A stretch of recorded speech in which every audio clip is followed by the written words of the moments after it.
go. Welcome back to the second video of hiking in Patagonia. If you missed the first video, make sure to click up here and check it out. And stay till the end of this video because we'll have tips and tricks on how to plan your own Torres del Paine hike. And now back to Patagonia. Good morning, everyone. We are up early today. We got up at 5 a.m. We have our hardest day of the trip. Paige will show you what we're doing on the map. Last night we stayed at Los Perros camping zone. It's the most remote campsite on this trek. And then this morning we get to go straight up there.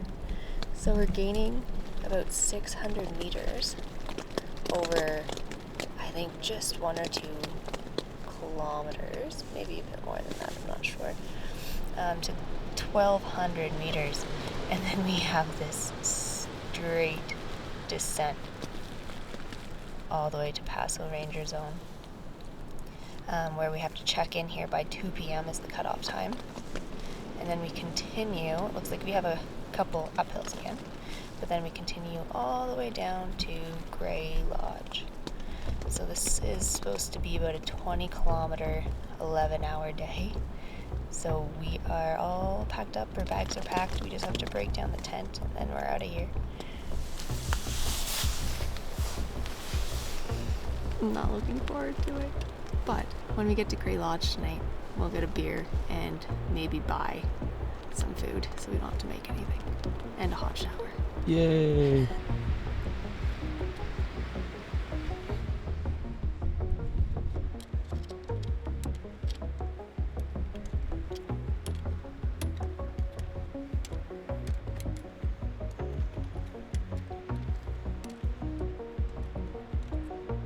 Alright, we just made it over the mountain pass.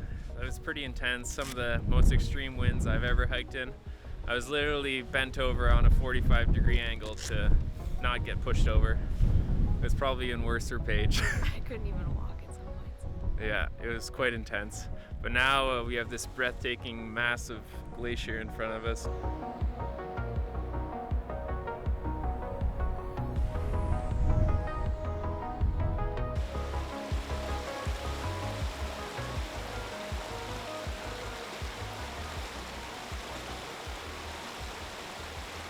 Just had lunch at Paso Camp, and now I'm up at this lookout with Gray Glacier behind me.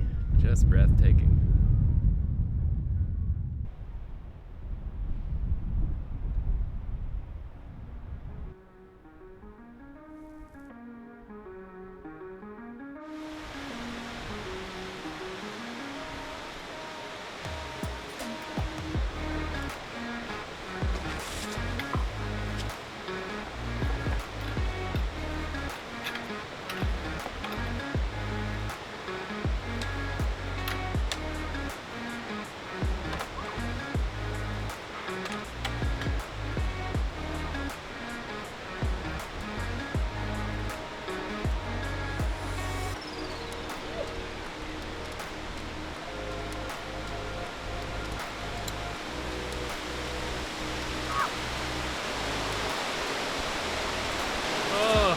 Shakes.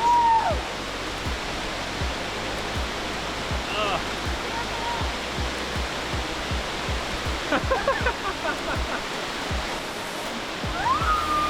You like how I do this?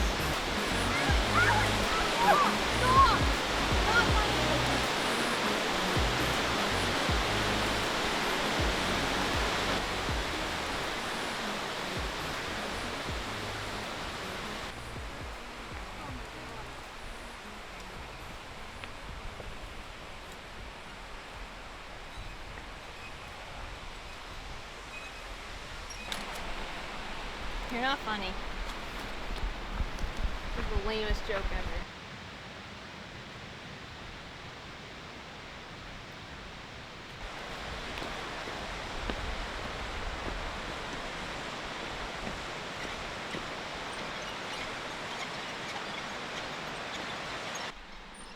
Across the second suspension bridge.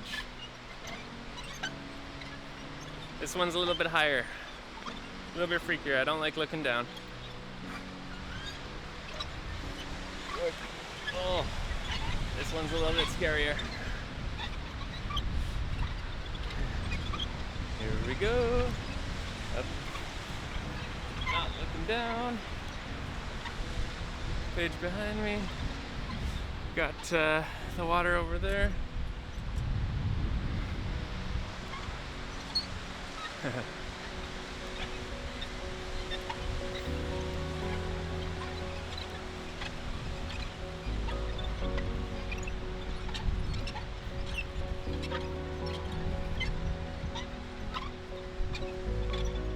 And I'm at the end. Ooh.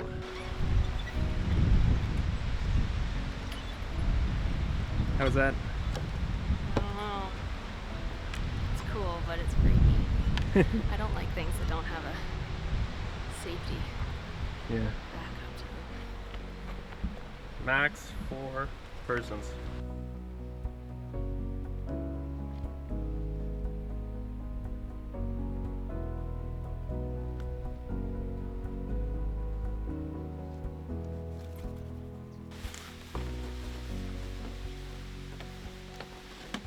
Last bridge of the day, or suspension bridge.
We're here at Gray Campground. It's our rest day today, so we're gonna be here for another night tonight. There's lots of people here now, though. Now that we're on the front side, we are seeing a lot more day hikers, so that's not so nice. But today, everyone's just talking about the coronavirus, and a lot of people are worried about getting home. We just heard that Argentina is closing their borders. So unfortunately, we're not going to be able to go see Mount Fitzroy or do the Waymail circuit, which we were hoping to do because those are both in Argentina, unfortunately. And we're even wondering if we're going to be able to finish our trip. There's very limited service here. We used a computer inside for Wi-Fi for a bit, but that's quite expensive, so we weren't able to do that much. But yeah, we're going to keep on finishing this circuit. Well, hopefully we can. Apparently all the national parks here are actually going to be closing as well, so who knows. We'll see what happens. We're hoping, though, fingers crossed, that we can at least complete this trek, and at least maybe on this front side we'll see less people because a lot of people will be going home or won't be coming in because the park is closed. But yeah, another gorgeous day. We're going to go to a lookout and see that glacier from the water.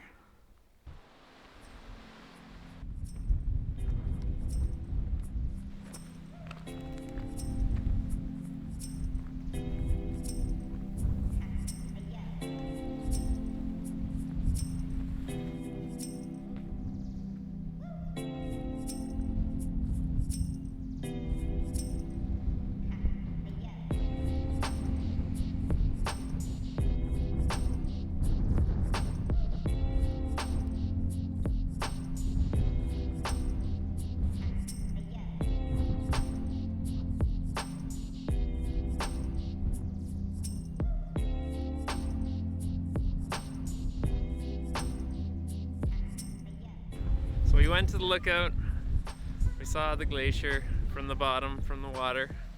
Looked pretty good. And now we're going back to have some soup, lunch, warm up. It's much windier today, much windier. Tomorrow we have a fairly big day distance-wise, but the distance should be fairly easily covered. The train is pretty easy. Yeah, the train's pretty easy. We have 20 kilometers or so to Francis campground, which is where we're going next. We have heard that apparently the park is completely closing down on the 22nd,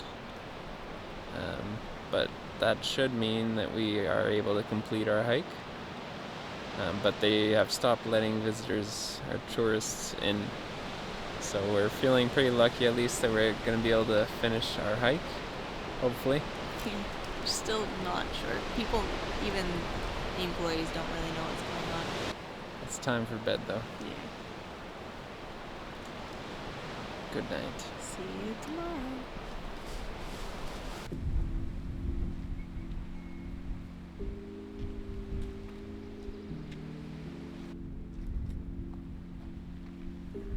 Windy night, windy morning. We're on the trail early, and yeah, should be a good day. Paige is behind me there.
Back home in Canada now.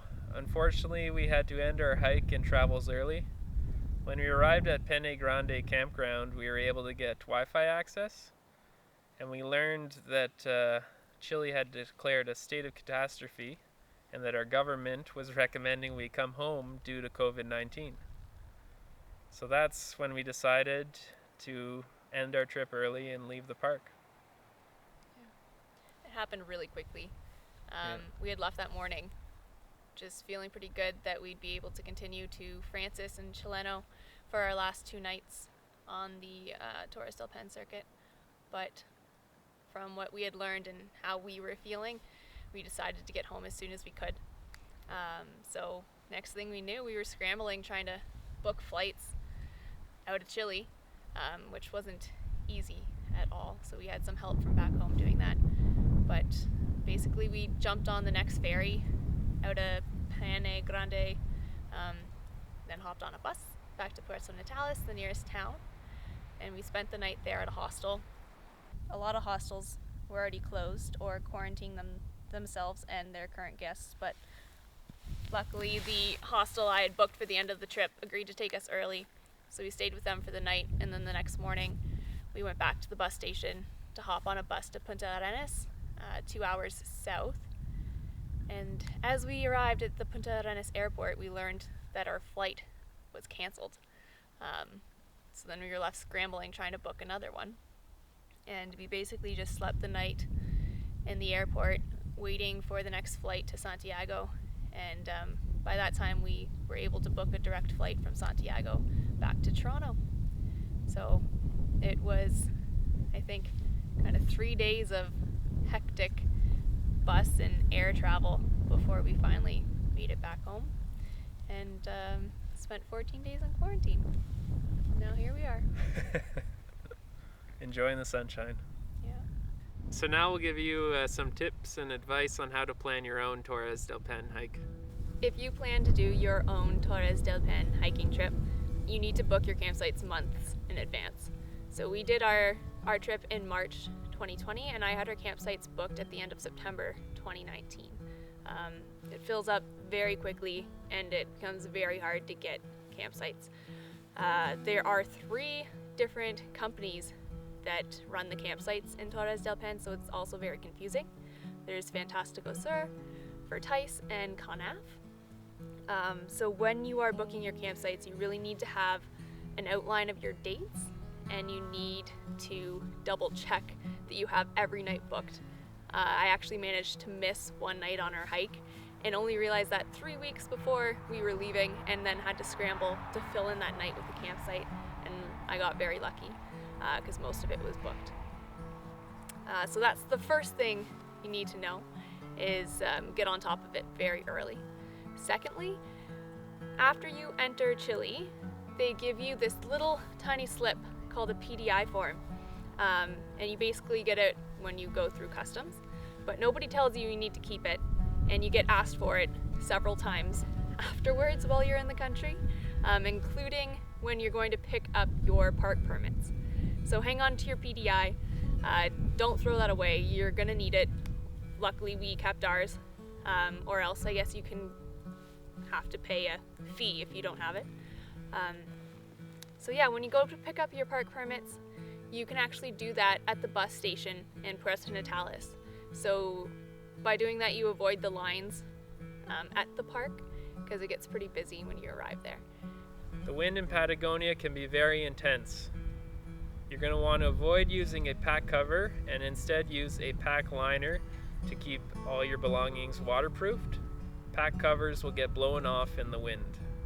The other thing you're going to want to do is have something to cover your ears and face when the wind gets very strong. So I had 2 buffs with me, and I found that to be effective.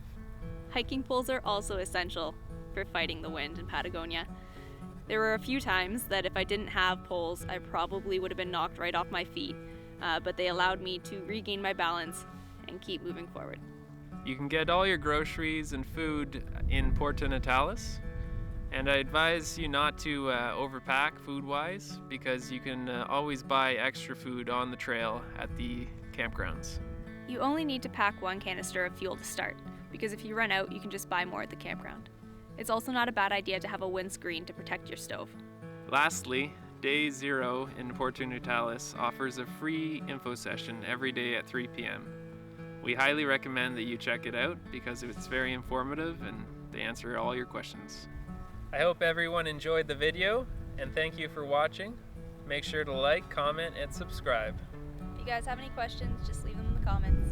But everyone stay home and stay safe.